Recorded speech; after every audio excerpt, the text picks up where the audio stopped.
ഹരേ Krishna.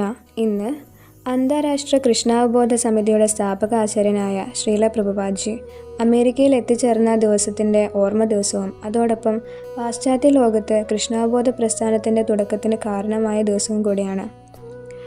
1965 August 10 ആത്മീയ ഗുരുവിൻ്റെ നിർദ്ദേശത്തെ ഹൃദയത്തിൽ വഹിച്ചുകൊണ്ട് ജലദൂത എന്ന ചരക്ക് കപ്പലിൽ ശ്രീല പ്രഭുപാദ്ജി അമേരിക്കയിലേക്ക് യാത്ര പുറപ്പെട്ടത്.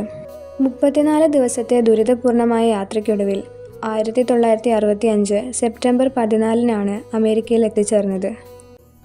അദ്ദേഹത്തിൻ്റെ ഈ യാത്ര ഭഗവാൻ കൃഷ്ണൻ്റെ പ്രേമഭക്തിയിലൂടെ വിശ്വത്തിലുള്ള എല്ലാ ജീവാത്മാക്കളെയും പരസ്പരം ഒന്നിപ്പിക്കുക എന്ന മഹത്വപൂർണമായ ലക്ഷ്യത്തിൻ്റെ ആരംഭം കുറിച്ചു.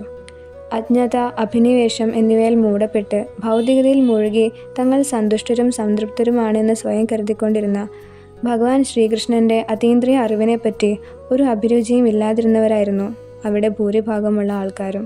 ശ്രീല പ്രഭുപാദ്ജിയുടെ അനുഗ്രഹീതവും പരിശുദ്ധവുമായ വാക്കുകളിലൂടെ ഭക്തിയുടെ സേവനങ്ങളുടെ മാഹാത്മ്യം മനസ്സിലാക്കി കൊടുക്കുകയും അത് ജാതി, മതം, ദേശം, കാലം, സമൂഹം, വേഷം, ഭാഷ എന്നിവയുടെ എല്ലാ സീമകളെയും ഭേദിച്ചുകൊണ്ട് എല്ലാവരിലേക്കും വ്യാപിപ്പിക്കുന്നതിനും എല്ലാവരും അവരറിയാതെ തന്നെ അന്വേഷിച്ചുകൊണ്ടിരുന്ന കൃഷ്ണപ്രേമം എന്ന ആ പരമാനന്ദത്തെ മനസ്സിലാക്കുന്നതിനും തിരിച്ചറിയുന്നതിനും അതുവഴി എല്ലാവർക്കും അതീന്ദ്രിയ ആനന്ദം അനുഭവിക്കുന്നതിനും എല്ലാ ദുഃഖാവസ്ഥയിൽ നിന്നും മോചനം നേടുന്നതിനും അവർക്ക് സാധിച്ചു.